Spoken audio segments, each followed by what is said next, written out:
Bonjour et bienvenue dans cette vidéo pour vous parler des corps et de vous parler de votre corps. Je voulais être en pleine nature pour vous parler de ce sujet parce que les corps sont tellement sensibles à la nature, sont tellement sensibles aux arbres, aux plantes, aux oiseaux également. Alors je suis partie de chez moi et quelle surprise ce fut de croiser un jogging où j'ai vu tous ces corps, en tout cas une grande partie de ces corps, qui souffraient à essayer à battre le macadam, je pourrais vraiment dire ça, à battre le macadam pour avancer, pour faire 10 kilomètres, puisqu'ici c'était 10 kilomètres. J'habite à côté de l'université et aujourd'hui c'est le jogging de l'université. Donc je me suis faufilée à travers ce peloton de corps souffrants, parce que c'était vraiment ça, et pour arriver ici dans ce merveilleux endroit. Donc j'espère qu'on n'aura pas trop de bruit de fond, ou s'il y a du bruit de fond, que ce seront des oiseaux que l'on pourra entendre. Oui, ouh là là, c'est trop beau ce chant des oiseaux au printemps. Alors en voyant ce jogging, eh bien, j'ai posé la question à tous ces corps et je leur ai demandé: combien d'entre vous êtes-vous vraiment heureux et joyeux de courir ici? Eh bien, la réponse, c'était environ 5%. Parce que oui, je communique avec les corps. Oui, je leur parle. Combien de fois la tête dit-elle ce que le corps doit faire? Combien ne sommes-nous pas à l'écoute de nos corps? On ne nous a pas appris à écouter nos corps. On ne nous a pas appris à communiquer avec nos corps. On ne nous a pas appris à écouter les murmures de nos corps, parce que nos corps nous murmurent en permanence énormément de choses. Notre corps, j'ai envie de commencer par là, notre corps est lié à la Terre. Nous avons les mêmes composants chimiques que la Terre, nous avons les mêmes composants chimiques que les étoiles d'ailleurs également. Notre corps est avant tout, je parle ici du corps physique, une matière-énergie, parce que dans la matière que nous pouvons toucher, il y a 99% d'énergie. Cette énergie, ce sont des molécules qui virevoltent, qui dansent, qui pétillent dans tous les sens, et elles nous communiquent en permanence plein d'informations. Alors, quand nous sommes dans la nature, eh bien, nous avons cette connexion particulière de notre corps avec le monde vivant. Quand nous sommes chez nous enfermés dans nos immeubles en béton, eh bien nous sommes quand même un peu isolés de cette nature et de ce qui nourrit vraiment nos corps. Donc au plus nous nous connectons à la nature, au plus nous allons nous connecter indirectement à nos corps. Indirectement, je le dis parce que nous ne sommes pas conscients souvent que nous sommes connectés à nos corps. Alors qu'est-ce que ce serait pour vous d'aller dans la nature, d'aller toucher les arbres, au moins de vous arrêter et de vous connecter là à ce qui est là? Et si vous pouviez enlever vos chaussures pour être en contact direct avec la terre, qu'est-ce que ça serait de supplémentaire? Parce que nous avons aussi perdu cette connexion au champ électromagnétique de la terre par l'isolant des chaussures. Oh, un petit animal qui vient me dire bonjour.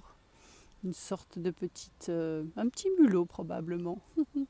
Voilà, c'est les surprises quand on est en pleine nature. Et oui, le vivant vient nous dire bonjour. Alors revenons à ce que je voulais vous dire donc par rapport à la communication avec vos corps. Quand nous arrivons sur la Terre, nous sommes à 50 000% connectés à tout ce qui se passe autour de nous. Et directement, nous coupons cette connexion parce que c'est trop complexe, trop compliqué, et même insupportable, on peut le dire, avec toute cette solidification, toute cette théorisation qu'il y a autour de nous. Et donc progressivement, nous allons perdre ce contact avec notre corps. Et comme nous ne sommes pas entourés, et ici il n'est pas question de faire le procès bien sûr de nos parents, des gens autour de nous quand nous arrivons sur Terre, parce que c'est la même chose pour eux, c'est entre guillemets un cercle vicieux. Nous, il n'est vraiment pas question de faire le procès des gens qui sont autour de nous. Personne n'a été éduqué à ça. Personne n'a été éduqué à écouter son corps. Personne n'a été éduqué à demander à son corps vraiment ce qu'il souhaitait manger. Personne n'a été éduqué à son corps à vraiment, dès la naissance, à vraiment lui demander qu'est-ce qu'il souhaite porter comme matière, les vêtements. Personne n'a réellement été éduqué à écouter son corps quand il avait besoin de repos, et le repos ce n'est pas spécialement dormir, quand il avait besoin de se relaxer, quand il avait besoin de bouger et quel mouvement il avait besoin de faire. Et donc j'en reviens à ce jogging de ces étudiants qui battaient le macadam. La tête, tout ce qu'on nous met dans la tête, toutes les croyances de cette réalité, de tout ce qui est là actuellement en place par rapport au mouvement, par rapport au sport, qui est tellement bon pour la santé. Eh bien non, le sport n'est pas bon pour la santé si vous ne demandez pas à votre corps ce qu'il souhaite vraiment. Et ça va dépendre bien sûr des moments de la vie, et les moments, ce n'est pas spécialement les moments, l'âge, ça dépend d'une journée à l'autre. Vraiment, n'allons pas dans un temps linéaire long. Donc on n'a pas appris à demander à nos corps. Et ce mouvement, quel est le mouvement exact que le corps a envie de faire et comment il a envie de le faire? Et ça, c'est vraiment quelque chose que je constate dans mes pratiques de cabinet, dans mes pratiques de groupe également. Les gens ont appris qu'ils devaient bouger et qu'ils devaient souffrir parce que c'était ça qui est bon pour leur santé. Eh bien non, ce qui est vraiment bon pour la santé, c'est de demander à votre corps comment il a envie de bouger. Et là, je vais partir sur une partie de notre corps, c'est quand même 40% de notre corps, qui est le système facial. Le système facial, c'est quoi? C'est une forme de gel qui se trouve dans notre corps, qui représente 40% du volume et du poids de notre corps et qui interconnecte toutes nos cellules. Mais ce système facial, il a aussi cette sensibilité d'être connecté à notre environnement et à l'univers entier. Quand nous nous adressons à ce système facial, quand nous nous connectons à lui, à ce moment-là, nous allons vraiment reconnecter une présence et une communication intime avec notre corps. Cela fait plus de 30 ans que je sensibilise les gens à être présents à eux-mêmes, à être présents à leur corps, à communiquer avec leur corps, et on m'a toujours pris pour une folle. Heureusement maintenant, heureusement pour les corps, pas pour moi, parce que là, c'est pas le problème, non, c'est pas le problème. Heureusement pour les corps, il y a quand même des découvertes scientifiques qui font avancer les choses. Et une découverte scientifique importante, ça a été qu'en 2018, on a reconnu ce système facial comme un organe à part entière et on a commencé vraiment à s'y intéresser. Et au fur et à mesure que j'avance dans ma pratique, je me rends compte que les gens commencent à s'ouvrir un petit peu plus, à écouter leur corps, commencent un petit peu plus à sortir des théories que l'on trouve dans les journaux, que l'on entend sur les réseaux sociaux, que l'on peut trouver sur YouTube, que l'on peut trouver un petit peu partout, et bien sûr dans les livres aussi, et commencent à un petit peu plus, mais un petit peu plus, pas beaucoup, à se poser des questions, et à poser des questions à leur corps. Parce que la clé, c'est justement d'aller dans la question, une question ouverte, pas juste mon corps, est-ce que tu veux boire de l'eau froide là maintenant? Est-ce que mon corps tu veux manger du raisin là maintenant? Est-ce que mon corps tu veux courir là maintenant? Non, c'est pas ça, c'est pas une vraie question. C'est de vraiment demander à votre corps qu'est-ce que tu souhaites là vraiment maintenant? Qu'est-ce que je peux t'apporter pour que tu sois plus en joie? Parce que la joie à l'intérieur de nos cellules, c'est vraiment un moteur qui va nous permettre de vivre une vie. Je suis désolée si ça tremble un petit peu parce que j'ai oublié le pied de ma caméra, mais qu'importe. Ce qui est important, c'est ce que je vous dis, c'est pas spécialement l'image. La joie dans notre corps, pour moi, et la joie du corps, pour moi, c'est vraiment la clé de la vie. Et combien de personnes nous ont dit que l'on pouvait avoir un corps joyeux, un corps qui pétille, un corps qui, en se déplaçant, est léger, un corps qui, je dirais, sautille en se déplaçant. C'est plus marcher, boum, boum, battre le macadam, pour revenir au début. C'est se déplacer avec légèreté, avec joie, se déplacer avec la terre et non sur la terre. Qu'est-ce que ce serait, je passe du coq à l'âne, oui, qu'est-ce que ce serait de marcher avec la terre et non sur la terre? À chaque pas, chaque fois que vous décollez le pied de la terre, du sol, d'emmener la terre avec vous et de vivre en communion avec cette terre tout au long de la journée.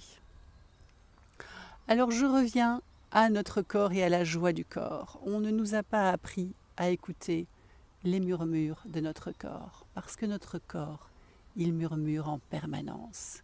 Il nous murmure plein de choses. Et comme nous ne l'écoutons pas, qu'est-ce qui se passe? Nous sommes raides, nous avons mal, nous sommes malades parfois. Nous n'arrivons plus à faire les activités du quotidien parce que nous ne l'avons pas écouté. Et qu'est-ce que ce serait de, dans votre quotidien, dès le matin, accueillir votre corps, avoir de la gratitude pour votre corps, le remercier d'être là, le remercier d'être votre compagnon pour votre vie, car vous naissez avec votre corps et vous l'avez avec vous jusqu'à la fin de votre vie. Qu'est-ce que ça serait de vraiment l'écouter? Le matin, vous avez votre petit rituel du matin? Eh bien, demandez-lui. Est-ce que votre corps souhaite prendre son petit déjeuner avant ou après de passer à la salle de bain, par exemple? Demandez-lui. Pour le petit déjeuner, mais qu'est-ce qu'il souhaite vraiment ce matin manger et boire? Et surtout, est-ce qu'il souhaite manger et boire à l'heure théorique du petit déjeuner? Est-ce qu'il souhaite que vous vous habilliez tout de suite ou que vous attendiez un petit peu? Et qu'est-ce qu'il souhaite que vous portiez comme vêtements aujourd'hui? Et si vous commenciez à mettre votre corps en avant, à le mettre à la première place, et si vous commenciez à l'honorer comme si c'était la personne la plus importante au monde, si vous commenciez à l'honorer en cajolant votre corps comme s'il était la personne la plus précieuse au monde, comme vous souhaiteriez que l'on vous traite, vous, si vous étiez un prince, une princesse, un roi, une reine. Comment est-ce que vous souhaiteriez vraiment que l'on s'occupe de vous, que l'on vous traite, que l'on vous choie, que l'on vous cajole? Et si on revenait à ça, à cette intimité avec notre corps, à recréer ça et à recréer la joie d'avoir ce corps? Je vous laisse sur tous ces mots. Je vous invite à plus de conscience, donc avec votre corps, à mettre votre corps en premier dans votre vie, à commencer à communier avec votre corps. Et si vous désirez en savoir plus, eh bien suivez-moi de plus près, que ce soit sur les réseaux sociaux ou sur mon site qui va apparaître ici en dessous de cette vidéo sur YouTube. Et déjà actuellement, mais prochainement encore, il y aura des nouvelles choses prochainement. Déjà actuellement, vous pouvez voir tout ce que j'organise autour du corps, mes séances individuelles et les séances de groupe et les ateliers et les classes aussi que j'organise. Je vous souhaite une merveilleuse journée avec vous et votre corps. Et je vais terminer sur cette phrase de Gary Douglas que j'aime beaucoup. Si votre corps était votre amant ou votre amante, eh bien, il y a bien longtemps qu'il vous aurait déjà largué. Et oui, votre corps